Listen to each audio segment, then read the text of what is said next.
Good morning, everybody. I think I ought to start by making the normal broadcast statement. As you'll be aware, this meeting is being recorded for broadcast on the County Council's website and will be available for repeated viewing. The press and members of the public are also permitted to film and broadcast this meeting. By remaining at this meeting, you are consenting to being filmed and recorded, and the possible use of these images and recordings for broadcasting purposes. Apologies for absence. Thank you very much. Confirmation of the minutes of the last meeting. Are you all happy with those? It's item 3. Item 4. Oh, I should have actually done item 2 first. Sorry about that. Declarations of interest. Any declarations of interest? Leader, thank you. We're just having a discussion about both the LEPs, Local Enterprise Partnerships, are mentioned in the papers as to whether, as a board member, myself, Councillor Gresky, Councillor Woodward, should actually just note that we are on the board of the respective LEPs. Yes, there's no problem with it, but they can declare, both members can declare personal interest should they wish to do so. And I'm going to declare an interest as a director of the Oakhaven Care Agency, which is a social enterprise linked to the Oakhaven Hospice. As having attended a board meeting this week, it appears that we are now doing some work with the Adult Services Department. Or the Adult Services Department is doing some work with the care agency, I should say. Can I make that a standard declaration so it appears automatically? Barbara? You could do, Leader, yes. Thank you very much. Some more declarations. Just in item 10, the capital budget item, my daughter's school is named. She's in year 6 and that's in South Farnborough Juniors, but it is named in the report.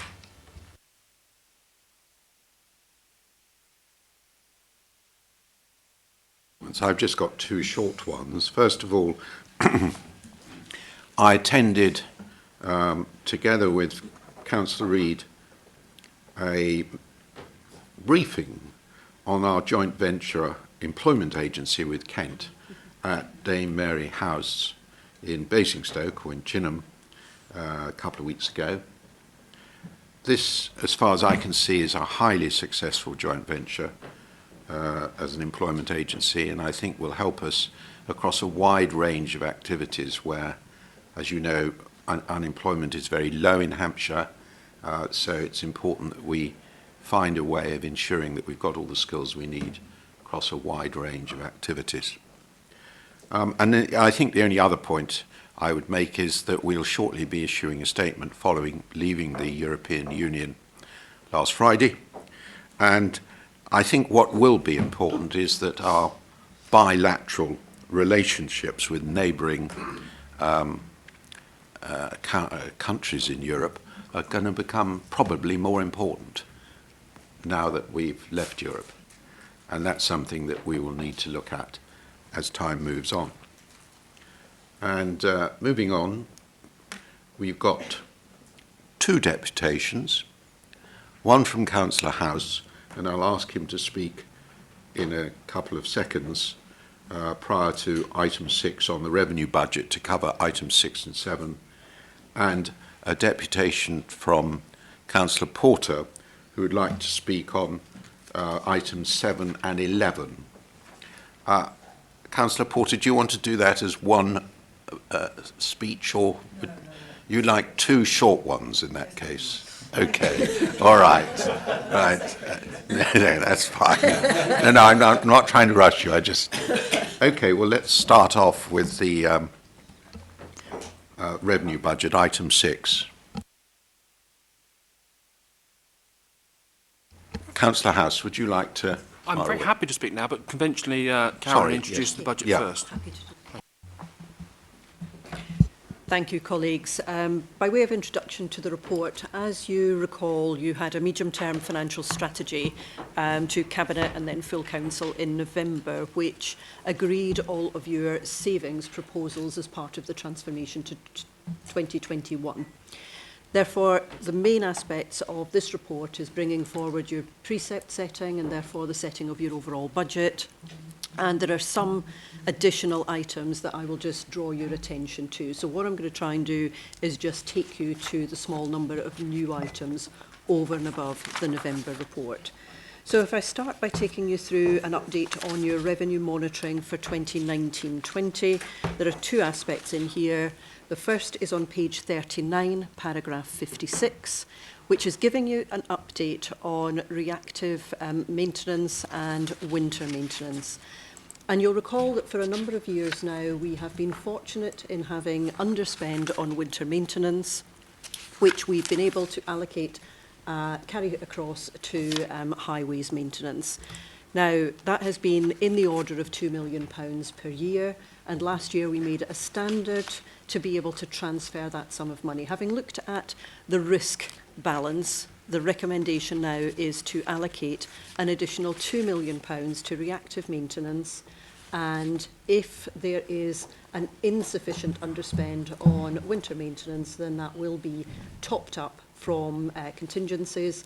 And equally, if there is particularly inclement weather during the winter, again, that will be drawn from our corporate contingency. It's just a rebalancing of risk, which seems sensible, born from years of experience.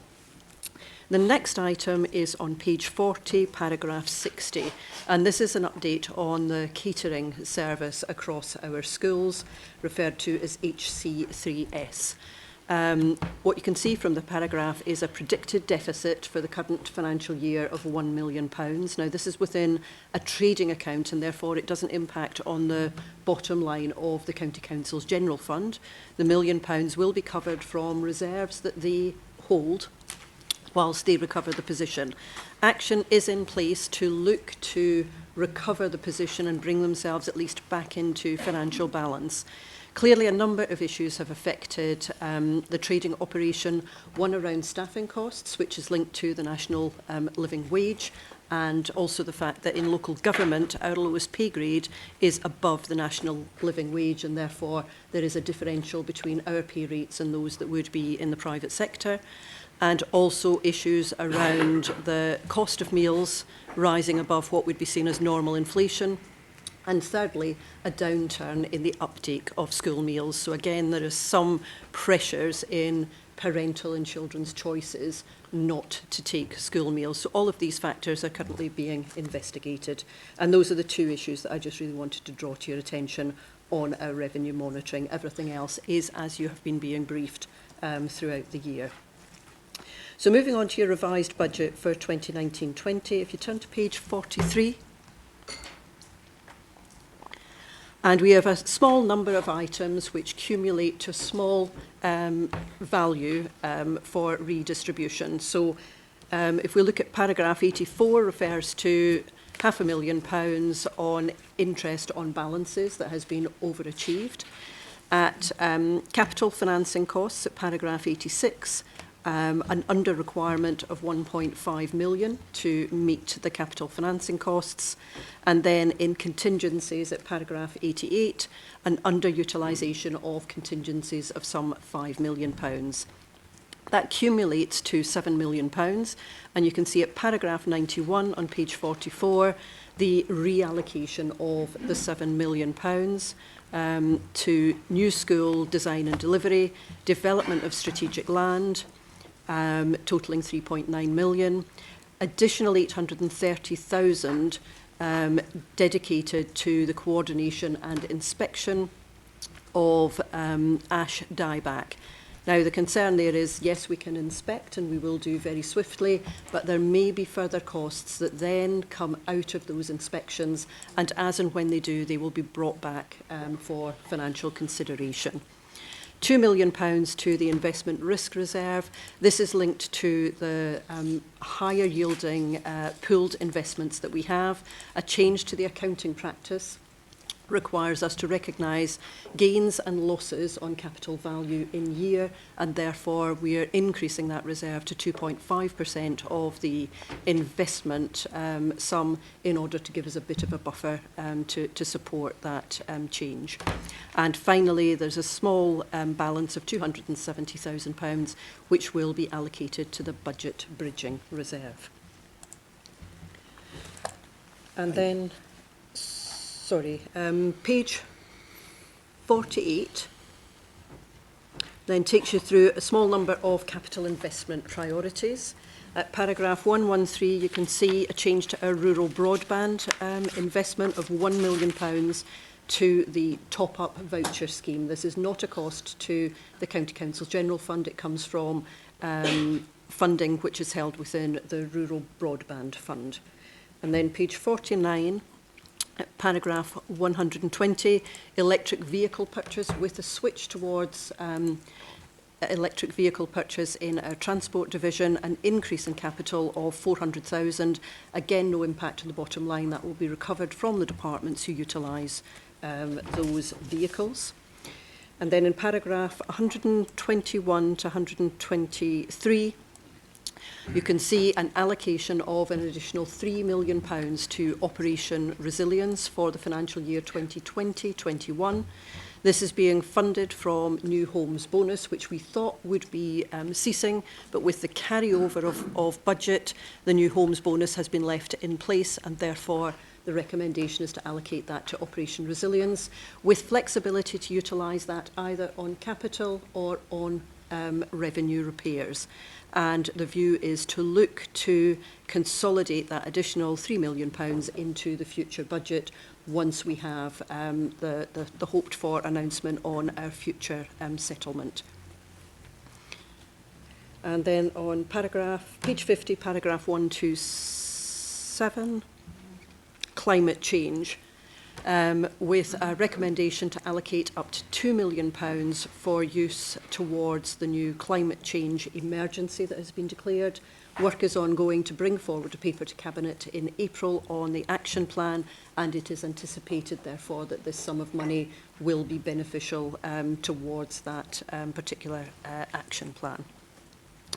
And then, same page 50, paragraph 131, an additional £2.5 million allocated to the Investing in Hampshire reserve from the Policy and Resources Other reserve. And then if I can quickly take you to page 52,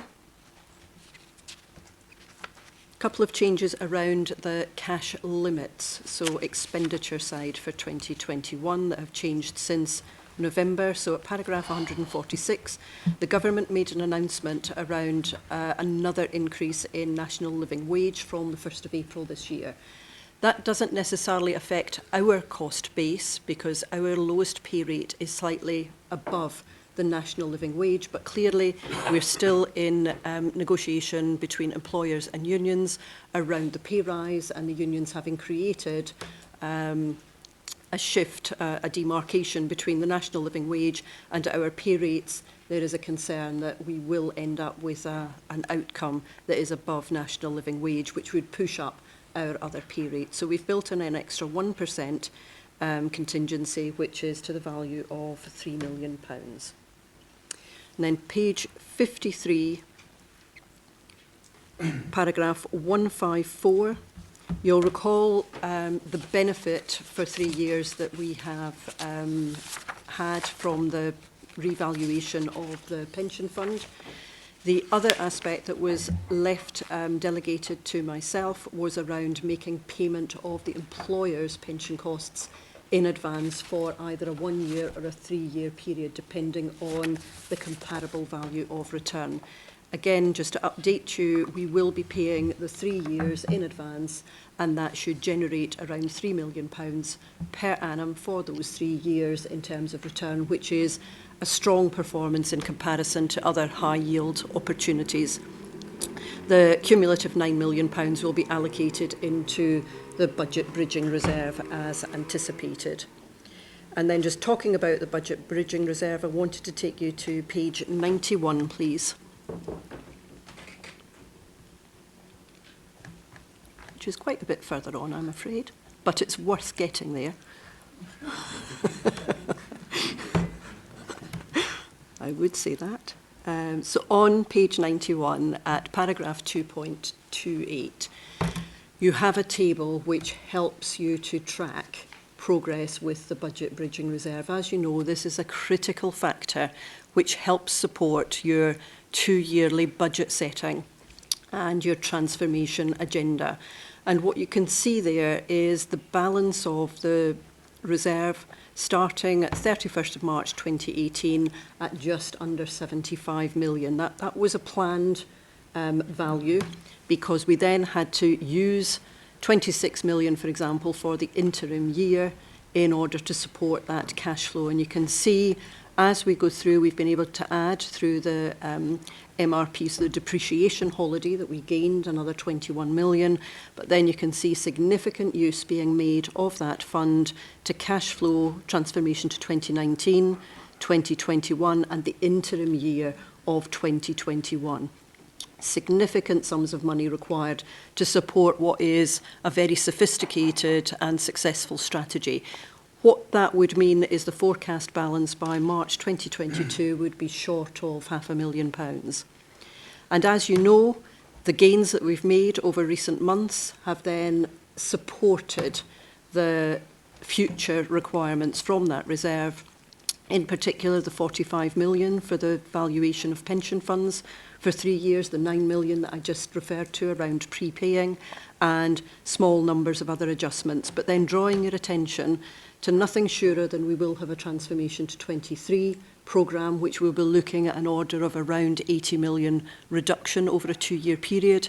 To successfully achieve that requires your interim year of 40 million, and then IT investment would be anticipated, and cash flow, because the delivery of some of these programmes goes beyond the 2 years. So really, colleagues, what you're looking at is an £80 million one-off investment, which is recovered through recurring reduction in budget of £80 million per year. That's an exceptionally strong return on investment, but these are very, very large sums of money that you're investing in order to have a very stable delivery programme. So I just thought it was important to draw your attention, because it does accumulate what appears to be and is large sums of money, but they do get utilised very quickly in supporting your programmes of change. And that was all I wanted to draw your attention to. Thank you. Thank you. Steve, do you want to? Or did you want to take Councillor House now? Councillor House. Thank you very much, Councillor Mance. I'm a born optimist. I'm not a natural worrier. But when I look at this budget, I am worried.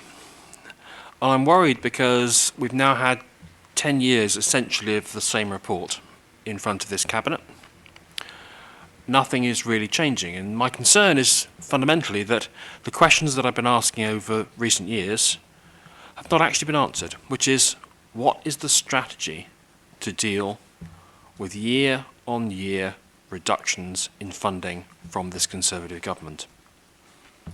The only strategy that's evident is that this council is prepared to go along with £30 million, £40 million of extra additional cuts every year, gradually wiping out more and more services. It's a strategy which could be described as fiddling while Rome burns, except instead of Rome, we've got Romsey or Ringwood or Rushmore.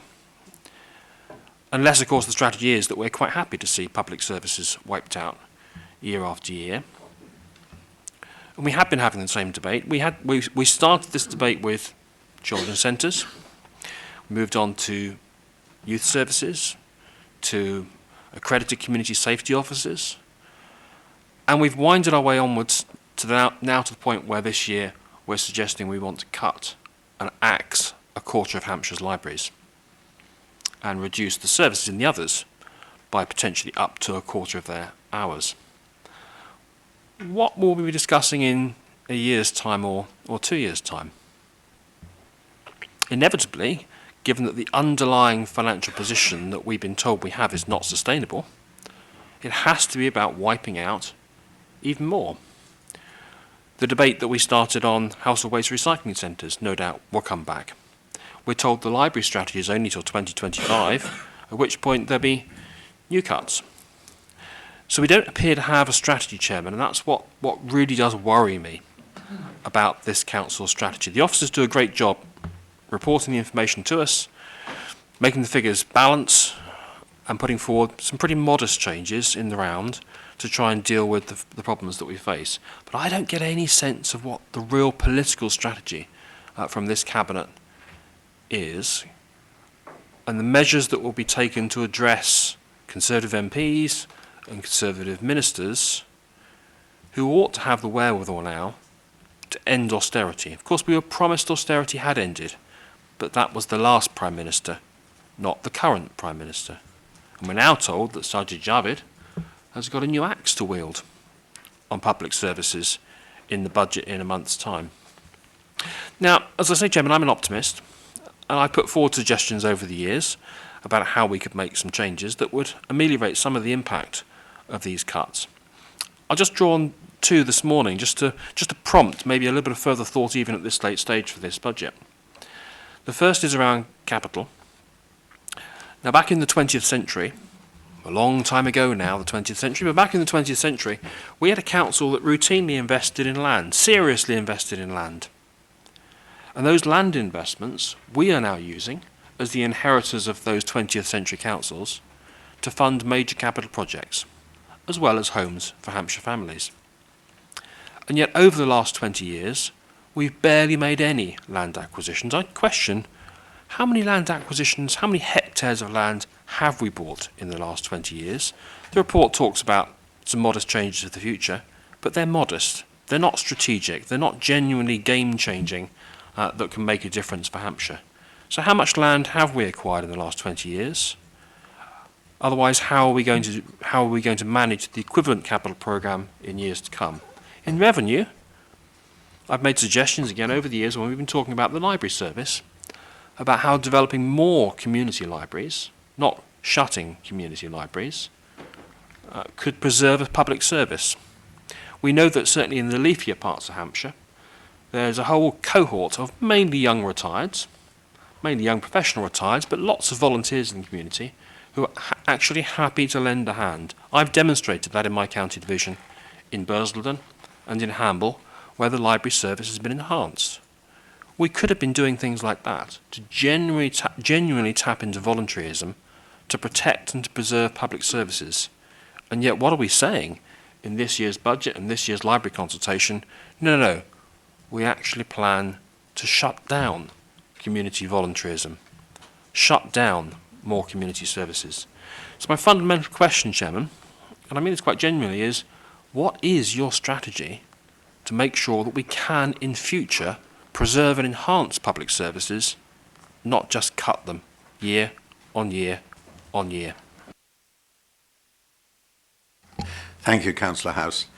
You won't expect a full answer from me at this stage, but let me just say a couple of words. First of all, clearly any strategy is going to depend upon long-term funding from central government, because a great deal of what we do are statutory services that we provide for central government almost on an agency basis. And I'm thinking particularly of children's services and adult services. And therefore our strategy initially should at least be to ensure that government recognise those issues. And I think the proposals under the fairer funding formula, which I sincerely hope comes to fruition in one sense or another, partly meets that particular need. Then we can move forward to see how we can actually spend what is remaining of our money on those items that we all want to see happen. Turning specifically to your comment about land, I think I'm right in saying, although I don't have it in front of me, we have a proposal to actually start purchasing land again, and I'm of a view that in the future we should continue to purchase land as and when an appropriate amount of land comes available as part of a long-term strategy in exactly the same way as my predecessors have done. So I think probably we are in a reasonable amount of agreement. We'll probably disagree about when we purchase and how we purchase, but as a principle, I think it is a good idea for the County Council to continue to actually have a policy of selling and buying land as the market would allow us to do so. As regards the particular point you make about libraries, I think I'd like to wait for the outcome of the public consultation. I'm certain my colleague, Councillor Woodward, will have something to say about this, but as I said myself, and he's done in the past, alongside two proposals, we are actually quite happy to see new proposals come forward from the public and from members of this council, dare I say it, to see how we can actually move the library into a situation where they are recognising present and future demand rather than past demand. And indeed, I do agree with him, communities have an increasing role to play. This has already happened to those libraries that are effectively community libraries already. I think there are 4 of them. There's certainly one in my village, which operates pretty successfully with a lot of support from the local community. But I think that's enough from me. Councillor Reid, would you like to say a few words on Yes, the I revenue can add report? a few words to it. There was a very good debate on the land issue, Councillor House, at the Policy and Resources Select Committee. And one of the things that I alluded to there was that most of our major urban conurbations are now surrounded by what I call a donut of options that have been taken out by the developers. Therefore, we've got a double donut strategy, which is to buy outside that. And what will we buy? Well, that really is going to depend, I think, on what comes onto the market and what is on offer and our assessment of the long-term benefits that might be accrued from it. But we certainly do have a strategy of buying it, and I've even given it that name of the double donut strategy. So that is there. With you mentioned that you're worried about the overall strategy of the County Council. The overall strategy of the County Council is to perform our statutory duties as well as we can within the resources that we have.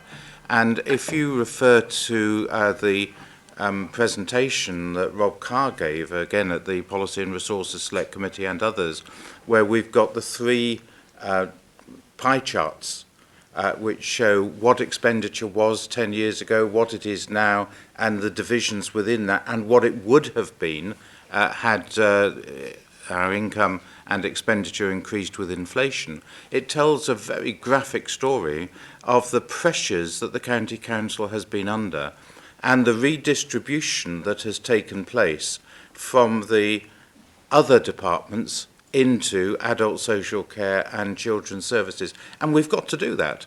Now, we have a legal obligation to look after our vulnerable people as well as we can. So that is the strategy, not just because we want to, but also because it is the law. And therefore, we have had to find economies in other areas. And I think it is a testament to the way in which the County Council operates extremely well, is that even in these straitened times when we have been having to find economies in every department, we still get glowing results. Steve Crocker's department outstanding in every area at a time of straitened financial difficulties. And we have a performance report on this paper that says we measure ourselves on the external measures now, and that the performance of the County Council is good. So the strategy, Councillor House, is to keep Hampshire County Council performing well and getting those good results. And that's not a very sexy thing to have to say, but that is what we're doing. We are doing a good job in these areas. Now, the county treasurer has talked about our balances.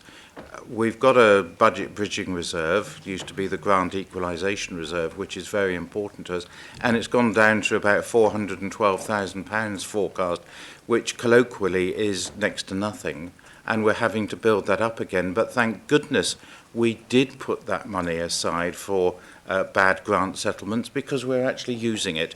And had we spent it, which we were encouraged to do, that money would not have been available, and we would now be in even more difficult circumstances than we are today. So I think that our strategy in terms of husbanding our resources has been exactly correct. We are getting good returns on our investments that we put in. Now, some people have said, go and buy property and get huge returns on that. And the risks that accompany that are larger, because a return on an investment is a reflection of the risk attached to that investment. Our strategy has been to go for pooled investments and get a decent and a good return rather than going for the excessive ones. And for example, I speak from memory, but we're getting somewhere between 4.5% and 4.9% return on our pooled property investments.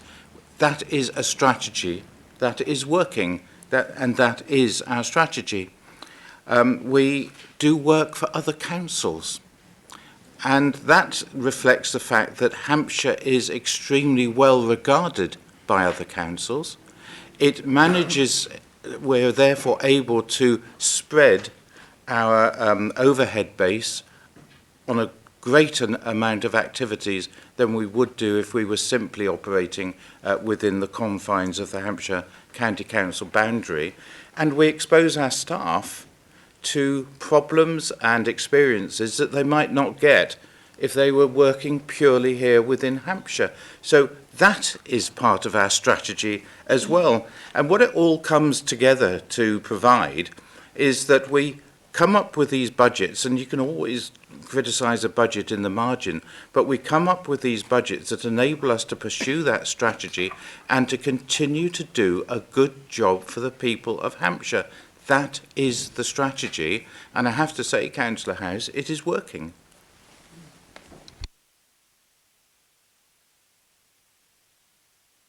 Councillor Woodward. Yeah, thank you very much, Chairman. Just an observation, perhaps first, on while Councillor House is expressing his concerns about the funding that we do or don't receive from central government, and of course it is paltry, but of course his own party was a very significant, some of us would say disproportionate significance for half the time over the last 10 years where these issues have occurred. But moving on to libraries, which I think is probably the most pertinent points that he was making. We are not closing community libraries, and there's no proposal to be closing community libraries. What is being made clear is that a suggestion within the consultation exercise is that the County Council would remove, if you like, the badge that makes them part of the county's comprehensive library provision would be removed. So it would obviously be up to those communities in the same way as at the moment. They raise the funding, they look after those buildings, they run those libraries, whether they wish to continue to do that under a new arrangement. The consultation exercise is just that. In fact, it's one of the most open consultation exercises that I've seen in many years involved with local government, because the options in there are just that. There is a multitude of options to be chosen from, or indeed new options suggested. We've had now over 10,000 responses to that consultation, which is one of the largest, I'm sure, as an organisation that we've ever received, and that's still got to run until the middle of next month. And I hope that many more people will come forward and respond and make suggestions. But the suggestions which have gone in there from our library service is anything from no library closures and reductions of up to a quarter in library opening hours to up to 10 library closures with a reduction elsewhere of up to 15% in opening hours. But there are many options in between, and I'm sure there are many options which even our expert library service have not been able to come up with, and we look forward to reading those. But we have at the moment a comprehensive and efficient library service out of all of the counties, even if 10 libraries were to close, and obviously we'll have to see what happens in the future, but we will still be somewhere, I think it's in the top 5 counties in terms of the number of library branches that we have here in Hampshire, and we will still have a comprehensive and efficient library service. And it may be that we get some very interesting ideas come forward, both from communities, perhaps local councils, commercial organisations that rightly want to become involved in delivering what is a community service at the end of the day. So I'm confident that there will be a very good library service in a year's time, as there is at the moment. There are likely to be changes. You can't have any service where you end up with a quarter fewer, in this case, issues of books compared with 10 years ago. When we look at what happens now, where 7 million books were being issued, now it's 5 million.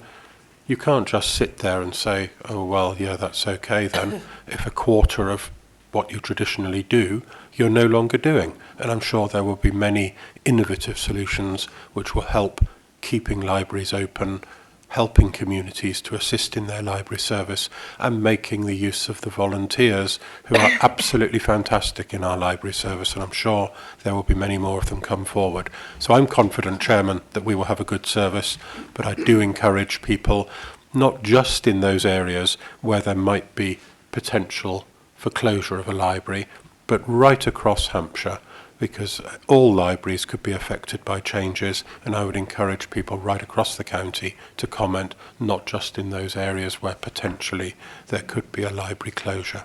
Thank you, Chairman. Thank you, Councillor Woodward. Councillor Humby. Mr. Chairman, thank you. I just wanted to make a couple of points, and specifically on highways and the additional funding that's in the report to support Operation Resilience and highways generally. Obviously, extremely pleased to see the additional funding on top of the £10 million Operation Resilience that has been in the budget for many years, the additional £3 million to put towards the maintenance and repairs of our highways. And obviously the winter maintenance part of that budget as well, that were now £2 million additionally will go into that on a recurring basis. So extremely pleased to see that. Also, as set out in the report under 124, where it states our intention would be to permanently increase the ongoing funding for Operations Resilience of £3 million per annum. Now, clearly we have to get to that point, but what this has done is put an additional £5 million into funding into the network that we can now plan for. So that's given us that certainty for the year, and we will certainly be sitting down, I will, with the Director and working out how the best we can actually look at how we spend that and where we spend that on the network to make those improvements as quickly as possible. I'd also just like to make a comment on the climate change. There again, very pleased to see that we're committing £2 million towards our climate change, and the commitment that we made some time ago about going into a climate change emergency.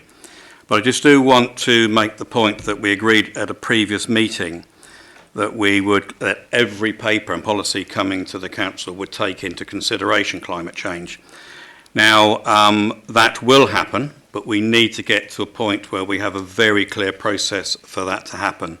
So in order for the County Council to develop a robust and measurable approach to delivering against those targets, we need to first of all establish a baseline and effectively a pathway to carbon neutrality.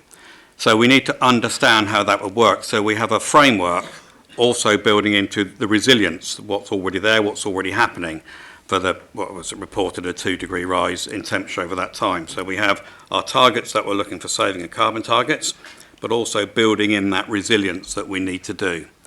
So at the moment, we understand they're effectively working with the Local Government Association over 200 councils have agreed a climate emergency, but there needs to be a consistent approach right across all those authorities so we can effectively develop a single approach to be able to do that. So we are looking at how we engage directly. We need a robust and a sort of, existing approaches to that as well. And we're working with the Tyndall Centre, which is a group of universities that are specifically trying to understand how we can best address those climate change issues and carbon neutrality. So we are working very closely with them so we come up with actually a meaningful plan. And we're also working alongside our colleagues with Kent County Council to share information and understand how we can best approach this. So what we will be looking for is a pathway that will give us a strategic framework. And then we can develop a climate change strategy where we can take actions or deliver actions against those commitments. We make those commitments, but we have a very clear focused plan on how we're going to do that. So in order for the impact assessment tool to be meaningful, which is what we will have eventually as this tool, is provide evidence towards reaching our targets. So it is a big piece of work and it's going to take some time to do that. But as I say, working with our colleagues at Kent and other colleagues through the LGA, we will have that in place as soon as we possibly can, but we need to make sure we have a very clear process for that to happen, and then every report that goes through this council will take into consideration our carbon reductions and our climate change. Thank you. Thank you, Councillor Humby. Other comments? Councillor Joy. Thank you very much, Leader. Just a couple of qualitative points, because the question of use of volunteer effort and so on increasingly going forward has been raised. It's worth reminding ourselves, I think, of the success of the introduction, which was part of this authority's strategy, the introduction of the Hampshire Cultural Trust, for example, which has actually captured substantial volunteer effort going forward and enabling the delivery of services which would otherwise be an immense challenge for us to afford. And the other thing is that we are actually, although it's not widely sung, we are working very closely with councils for voluntary service across the county and have both funded through commissioning and encourage them to forge closer partnerships and to be much more effective and economic in their operation. And that is ongoing. And in fact, I spoke at the Community First conference only last week. Thank you, Councillor Joy. Any other comments from the Cabinet? Are you all happy with the recommendations? Let me just get back to the beginning. Page 27, I've gone too far. There we are, yes. Recommendations, page 27, section B, recommendations to the Cabinet. It is recommended that the Cabinet, and then there's 2, 3, 4, 5, 6, 7, and then 8, recommendations to the County Council. And those are A, B, C, D, right through to J.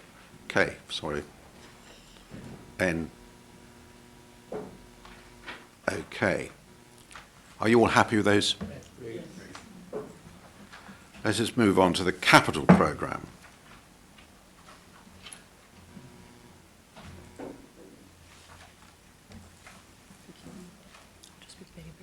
Oh, sorry. Colleagues, I'll just be very brief. I just wanted to highlight 2 points. On page 140, paragraph 11, you will see that the programme will deliver schemes totalling £386 million over the 3-year period 2021 to 22-23, which follows a programme that was some £347 million for the current financial year. So over a 4-year period, an investment of some £733 million, providing a significant boost for the local economy through jobs and construction and delivering on the ground per year plans. And then just on the next page, you can see that at table number 1, across the departments and across the years, totalling £734 million. Thank you. Councillor Porter. Thank you, and thank you for allowing me to speak this morning. In fact, I was going to exactly the same page, 140, 141. It describes the capital expenditure of this council and the budget, or the budget of this council. And I appreciate that the larger sum in children's services relates to schools, but services for older people are absolutely essential. And in my division, from 2012, when the first announcement of the closure of Cornerways was made, and Merrydale has been empty for some time since then as well.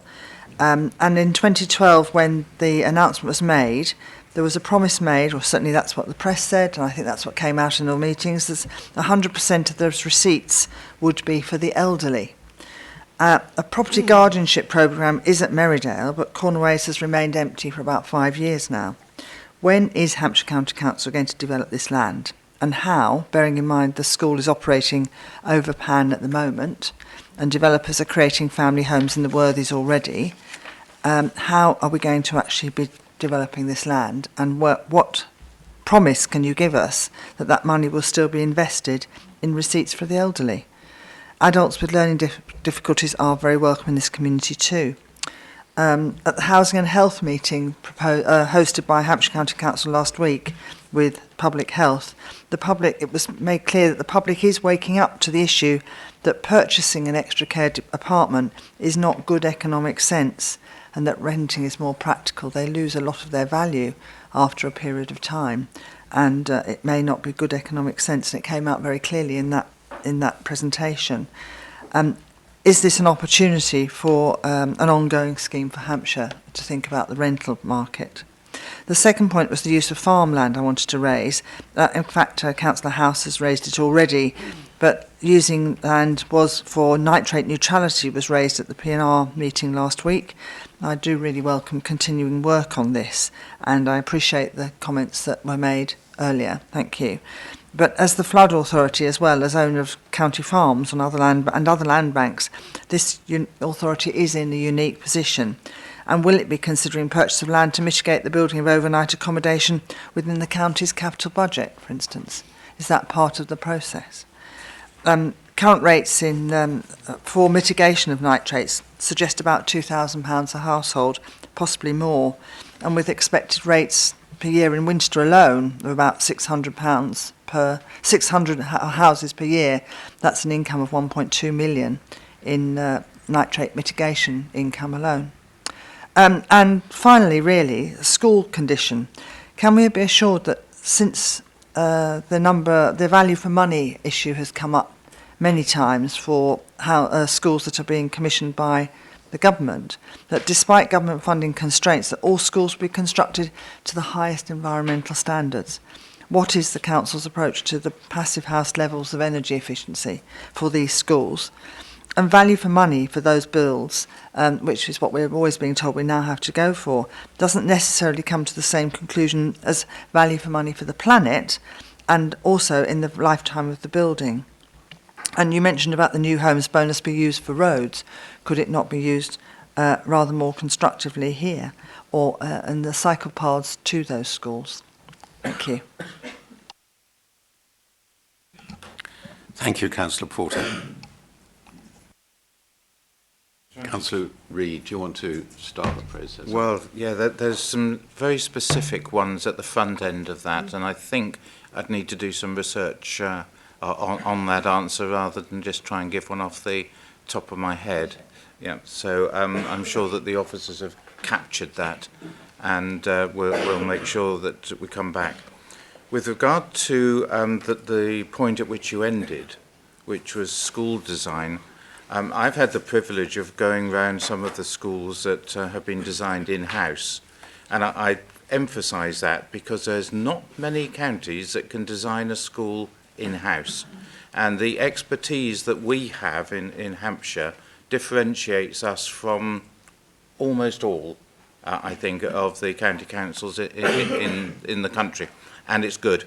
But the problem is, as always, the cost constraints are coming in, and I went and had a look at one of the schools which has been designed most recently, and we're keeping the best practice in there as much as we can, whilst recognising that the amount of money available to build the school isn't as great as it was. The only point I can say to you is we will have to operate within the constraints, but if any county can get best value out of those constraints, it's Hampshire, and we will continue to do that. And I know that's a generalised answer, but that's what I have to say. Now, there were some other points that you raised as well on in your questions. I think the other one was really about the potential of using farmland and other land for nitrate neutrality. In fact, we raised this at PNR as we had a conversation last week. Yes. But I still think it's a really key issue, and actually Councillor House has already talked about it in terms of the budget. But actually, if we're building our own extra care homes, we will have to demonstrate nitrate neutrality in those as well. So there is a need for us to consider that either within the budget of the sites we actually come forward with, but also as a county, we have an opportunity for income from that from, Yes. from Well, I other think developers. probably Councillor Fairhurst will be in a better position to give details on that than I can. I think the discussion that took place at the Policy and Resources Committee was very helpful, and I don't think we're disagreeing with each other here. We're just discussing how best to come up with the right answer, or get as close to the right answer as we can. I think the other point was that the interesting point that came up on the Homes and Health last week, which was about the challenge of extra care properties, if they're purchased, have a diminishing return, and people are worried that they will end up with losing a lot of their money. Yes, and that came forward quite I well. suspect. Sorry. I don't really think we should be carrying on a debate at the cabinet meeting. You've made your comments, Councillor Porter. Councillor Reid and I will reinforce that. We'll certainly look at what you've said, but I don't think we want a debate at this stage. We need to get on with the actual cabinet meeting. Thank you. Thank you. The only other point I was going to raise, Leader, on the capital programme is that most counties would give their eye teeth for this capital programme. The big fear that the people of Hampshire have, the people of any area which is accepting development, is that they're going to get the development and not the infrastructure to support it. And we are making huge strides in terms of providing that infrastructure. The one that most closely affects my division is the investment which we're proposing to make in the A30 corridor in Basingstoke and the Brighton Hill roundabout, which is called out in this report. We are doing our level best and some marvellous work to keep the traffic moving in areas in which a lot of development is taking place. So the investment we're making is not just good in its own right, but essential for the future prosperity of the County Council. And I think that's the right way in which to view this report. Other comments from the Cabinet? Chairman, thank you. First, I'll just say a bit on the county's wider land holding. I don't just think it's the farming estate on nitrate neutrality, and I think the first one I'll say there is it is more complex than I think is even apparent now. There has been a lot of discussion about how we might use some of our agricultural land for nitrate offsetting. Having said that, most of the area in southern Hampshire is already within a nitrate vulnerable zone, which means agriculture has been for some time working to minimise its impact of nitrate. So the ability to offset in that way, there is capture and removal, but it is a complex matter, so I don't want to get fixated on it. What I would say is that we are undertaking our county farms review at the moment. A key part of that review, in the wider part, is understanding what we want from those farms in the future. There are certain statutory requirements, but actually, as we move into a funding regime based on public money for public good, how that will work will change. I would also just say that we do have a national budget available. We've long had a policy, and let's be clear here, we've long had a policy as a council of replacing agricultural land which is lost for other purposes.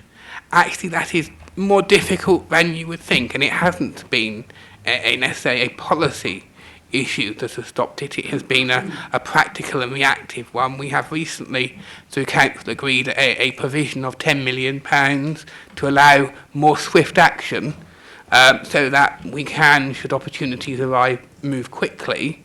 But again, I think the key part here is should opportunities arrive, and we are actively out there looking, but finding opportunities is difficult. The other thing I would just say is, and I think a testament to our work in lobbying here, is government had proposed in the agriculture bill, which is being debated today in Parliament, a small clause that would stop council selling their farms. Now that sounds like a really good idea, but when I am talking to Treasurer or Stephen about whether we can invest, having that clause kills the investment potential. So I am pleased to see that currently being removed. I think that doesn't mean that there isn't an emphasis on to maintain as far as possible our land, but we need that flexibility, and I think that is a testament to our work and others in lobbying government and explaining. But we are replacing agricultural land. We are looking at how we can use our holdings better to offset and deal with nitrate neutrality, and I would encourage all people to feed into the agricultural review as it happens. Thank you, Councillor Heron. Councillor Fairhurst. Thank you. Can I just say, Adult Services, we're continuing to invest in accommodation, not only for older people, but for younger adults with learning difficulties. In Winchester, for instance, you've got Chessel Court, which is a superb example of extra care. And only last week, I had the privilege of opening Sonnet Court in Eastleigh for younger adults of working age. Now, you specifically mentioned Cornerways. Now, this has been rolled up in part of a property review. We are looking at all our estate and to try and make it fit for future. I'm expecting that report to come forward next month. We have to prepare for the future. We have to prepare for the 40% increase in people with dementia. We have to make sure that what we provide for residents in Hampshire suits their needs. And as soon as that report is there, I'd be more than happy to share it with you. Thank you, Councillor Fairhurst. Councillor Humby. Yes, thank you. I just wanted to go back to the capital programme. £733 million over 4 years. I mean, that is a huge investment into Hampshire over that period. And it's very easy just to read a report and sort of to scan over it and think £733 million. That is a massive investment in infrastructure right across the whole of Hampshire and supports everything right across there. Just a couple to point out, 115.8 million on structural maintenance and bridges over the next 3 years. I mean, we have a considerable number of bridges and need a lot of repairing, and that is a massive investment again. But also the 45.8 million in transport schemes, and note in there, as Councillor Porter mentioned about cycling, an additional £10 million specifically spent on walking and cycling over that investment period. I'd also add that potentially could be considerably more. We work with our partners in Southampton and Portsmouth and developed, put together a bid through the Transforming Cities Fund, which is specifically through giving priorities to buses and cycling and walking. The first phases of those are actually being done now in Southampton and in and around Portsmouth, but also the wider network. We would look to see that potentially up to 50% of those bids actually being spent on Hampshire's network. So we see the size of that capital programme. When we get the outcome, which we are waiting for that bid, that could be anywhere between 100 and 300 million pounds additionally on top of that capital span, on top of that capital programme. So I think we do need to remember that, and also that we put that together, those bids, or help with them, but that's also working in partnership for that investment into the Hampshire network. Thank you, Councillor Humby. Any other comments? Councillor Stallard. Thank you very much. I'd like to thank Councillor Porter for her many comments and questions this morning. It's always useful to be able to stand back and take an objective view about what you've done and what you've achieved. And I'd like to just add a little bit further to the comments already made this morning by Councillor Reid, just to reassure you, and as you probably already know, that Hampshire schools have always been built to the very highest possible standards, and you're probably already aware that we have already received several national awards for the schools we've built. I would also like to reassure you that our schools will be built to those continued high standards. Designs may change. Building materials have moved on. Building and technology and materials have moved on. But that won't affect the ultimate outcome of the standard and quality of the schools that we provide for our children. However, if you have any concerns at all, and you would like to visit the school to see for yourself, I'm sure that can be arranged. Thank you, Councillor Stallard. Any other comments? Okay, you happy with the recommendations on page 139 to Agreed. Okay. Thank you. Moving on. Serving Hampshire. Yes, Chairman, Who's speaking that's on myself. Thank you. So this report provides an update on the County Council's performance for the first half of the 2019-20 against the Serving Hampshire Strategic Plan. It also includes an update on the County Council's work to progress and advance inclusion and diversity. So Section 3 just provides a reminder of the process for reporting performance in the County Council. Just to reiterate what hopefully is familiar to many of you, safeguarding and finance is reported separately to Cabinet. Directors provide measures against update on performance against 50 core performance metrics. They also provide an overview of performance risks and achievements. And importantly, we've recently added, as detailed in Appendix 1, the results of various sources of external validation. And this was a decision taken by Cabinet previously, that we would place greater emphasis on what others say about our performance as well as our own kind of metrics. So that's an important addition, and they're detailed in Appendix 1. Section 4 of the report provides the overall performance outcomes, and the key headline being that performance has remained good during the first half of the year. And as has been articulated this morning, that's against significant ongoing demand and cost pressures and continuous savings programmes. The majority of measures, 73%, and where data was available, were reported as low performance risk, and over half showed an improvement or had maintained their performance. And where there was a slight decline, this was marginal, sort of 0 percentage points, and where there is any level of risk, departments reported that mitigating action plans were in place. Again, just over half of measures have met or exceeded the target set by departments. Not all areas have targets, and just often is the case where a measure hasn't maybe met the target yet. That doesn't mean that performance is declining. Often performance is increasing, even though it hasn't quite met the target. 4.6 provides a summary of the performance highlights. This is just a selection. They're detailed more in Appendix 2. I won't go through them one by one now, but they're there for reference. So I'll skip through to Section 5, which provides an update on how we're working to support our equality objectives and advance inclusion and diversity. There is a comprehensive work programme in place now to support that, those objectives. And again, we're drawing on both internal and external assessment to help us identify areas for performance improvement. So earlier this year, we took part in the National Inclusion Standard, which is an external assessment run by Inclusive Employers. We were awarded the bronze category for the second year running, but had improved within that category. We're now top and third overall of all organisations that participated. That's helped us to identify where we're doing well, areas of strength, but also to focus where we need to focus in terms of driving improvement. And that's been built into the work programme. So that brings me to the conclusion and the recommendations, Leader. Thank you. Thank you very much, Philippa. Comments from the Cabinet? Councillor Breed. Thank you. This again falls within my portfolio.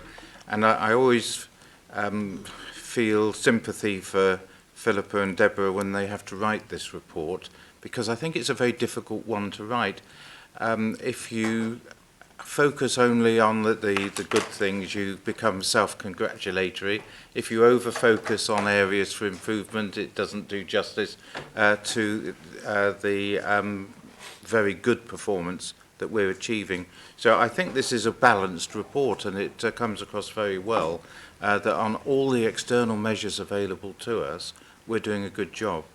Now, what this boils down to, I think, and I again look at our Councillor House and Councillor Porter, both of whom have served on interview panels when we've been looking for staff, is that we come as one as a council in wanting to recruit and retain the best possible staff available within the local government sector.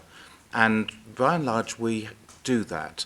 And we have a good reputation as an employer, and people want to come and work for Hampshire. And as a result of that, we're able to deliver good performance, and it's a virtuous circle in doing that. We wouldn't have achieved these good performances without our staff. That's the obvious thing. And therefore, in accepting this report, which I hope the Cabinet will, I think we need to pay tribute to the staff who have actually done it for us. Thank you, Councillor Reid. Other comments from the Cabinet? Are you all happy with the recommendations? Agree. On page 171. Moving on, Children's Services Partnership now is the Director of Corporate Resources or the Director of Kevin's Services. just gone to get Steve, yes. Ah, just in time.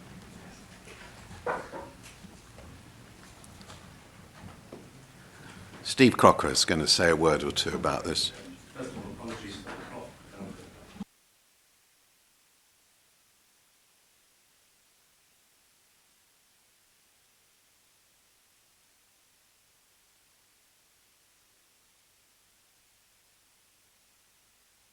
If I may, just on West Sussex, this, as you'll know, the Chief Executive has been appointed by the Department for Education as the Commissioner, and had to undertake a short-term role to establish what needed to happen in West Sussex.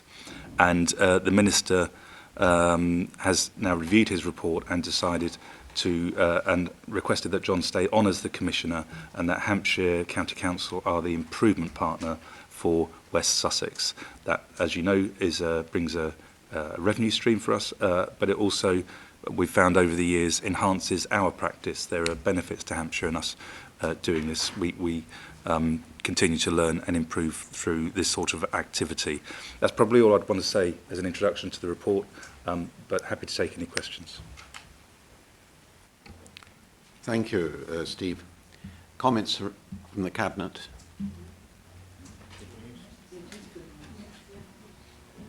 Yes, I would just like to reiterate the comments that have been made about the fact that this demonstrates how others see us. And also, I think it's another important point, and that is that when a particular authority is having issues and problems with, say, an Ofsted inspection, to actually be able to look at authorities nearby, like ourselves, and work together to solve the problem, rather than, dare I say it, get a bunch of consultants in from the private sector, which normally costs the public purse, be it a local authority fund or a central government fund, a lot more money. Working together as local councils, we are quite often able to solve these sorts of problems. And I think this is a good case in point. Yes, thank you, Leader. I agree with you entirely, and I support this move. Not least because it will give opportunities, amongst other things, to our staff here at the present time. It will enable them to share new experiences and develop additional skills and help them in their own professional career. So the move has, this partnership, this working together, is very beneficial, not only for West Sussex, but indeed for ourselves. It will, in fact, be quite positive in that it will help us to form a three-way partnership with West Sussex, East Sussex and Hampshire. Thank you, Councillor Stallard. Are we all in agreement with the recommendation on page 193? Thank you. Moving on, the Corporate Parenting Board. Oh, sorry. Sorry, Barbara. The insurance strategy. The monitoring officer, Barbara Bigwell. You thought I'd slipped I thought past I got away with that one.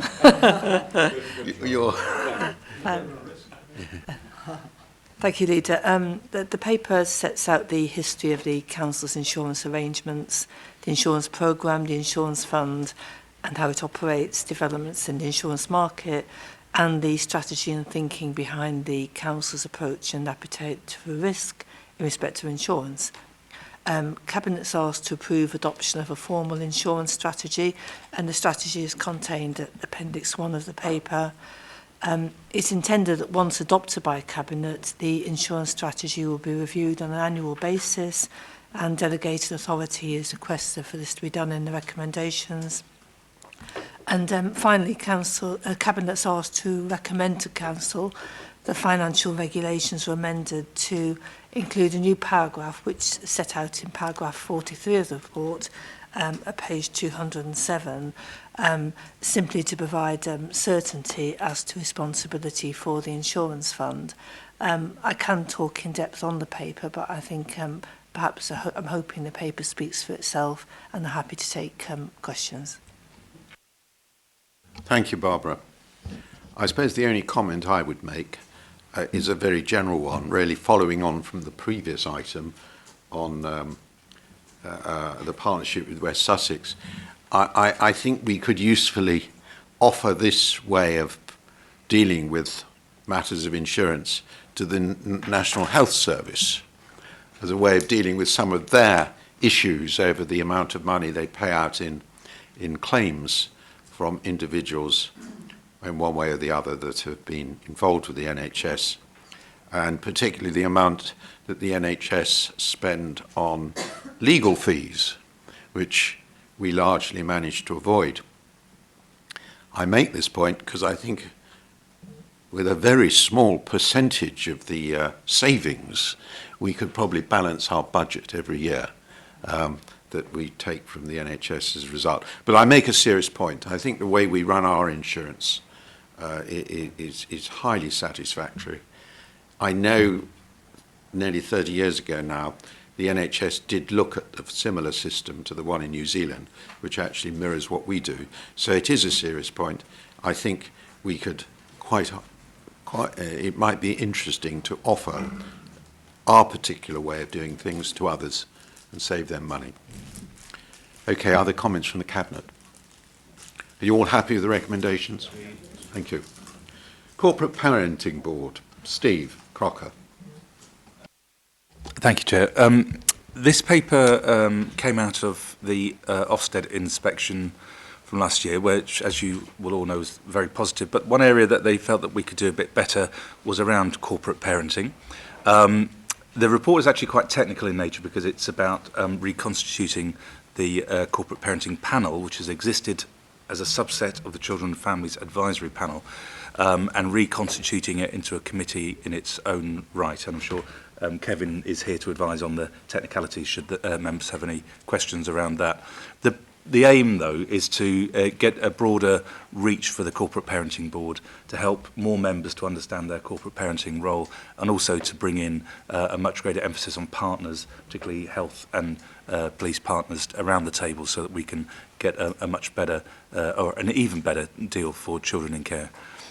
That's probably it in summary, Chair, but again, happy to answer any questions. Members of the Cabinet, any comments? Yes, thank you.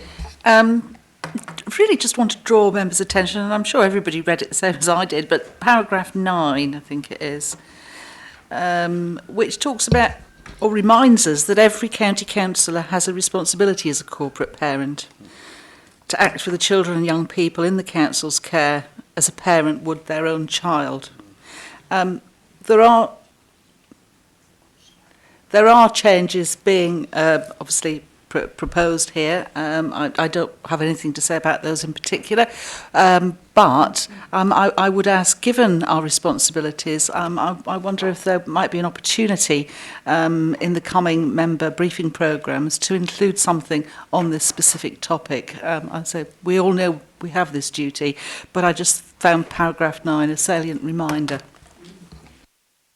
I think that's a good suggestion. I've forgotten Councillor Porter who wanted to speak, so please, would you like to say a couple of words? Thank you. And actually, be pleased to know I'm supporting the principle of this. Councillor Malcolm Wade, who's our member on the current board, thinks it's really practical, it's made some real changes, and he feels that it actually has a really good function. And we've always said that the whole principle of Ofsted and the support that the whole of the councillor body of whatever political party actually feels that this is a very important part of their role. But just as good parents set up Children for Life, and many of us know that our children come backwards and forwards to us for many years, that I would like to make... Sorry? And Sharon, but this is in the case of actually managing it as a corporate parent for that child, that it is our opportunity to do so, and so I'm really pleased to include the ways in which we can work with local authorities, particularly to provide housing of really high quality. And a couple of us as councillors have actually started those discussions already to make sure that when a young person gets a start off in life, that they get as good as we can possibly get once the local authority has taken their rather more backward role. The other thing I do agree is the supporting the principle of the Children and Families Advisory Panel to be reviewed. That's obviously in the technicalities of the paper, but a lot of the work that panel does do is acting as effectively as looking at the corporate parent role. And so it does need to be clarified in the way in which those two run if we're not just going to be doubling up the work. So I do certainly support this paper, and I hope that it will also include the principle of supporting adopted children, even though they have been adopted. I don't know how that can be done, but certainly something that comes to me is that parents are desperately seeking psychological support, and so to keep that child in a happy adopted family is a key part of what we can do as corporate parents. Thank you. Thank you, Councillor Porter. Councillor Stallard. Two things. First of all, I certainly welcome this paper and this initiative, and I certainly also welcome the fact that there will be more members involved and that other agencies and other partners will be involved, and I think that's all to the benefit of our young people. Just going back to the point made earlier about the need for making sure that elected members were aware of their corporate parenting responsibility. I do endorse the comments made by my two colleagues earlier just now. I have already spoken with Children's Services about the need to put on a member briefing programme. It's simply a case of refining the points that we put on that programme, because there are many different aspects, as the leader will be aware, to Children's Services, but this will certainly be one of those points to be included. Thank you. Thank you, Councillor Stallard. Other comments? Are you happy with the recommendations on page 225? Thank you. And finally, responsibilities for executive functions. Barbara. Thank you, Leader. This paper is a reporting paper to Cabinet and then to Council, reporting changes determined by yourself as Leader with regard to a couple of the executive portfolios from the 1st of April this year, in relation, it's really business as usual functions in respect of the portfolio of the Executive Member for Commercial Strategy, Human Resources and Performance, and the Executive Member for Recreation and Heritage, and those changes are set out in track change in the appendix attached to the paper. Thank you, Barbara. Comments? You all happy with the recommendations at page 235? Thank you all very much.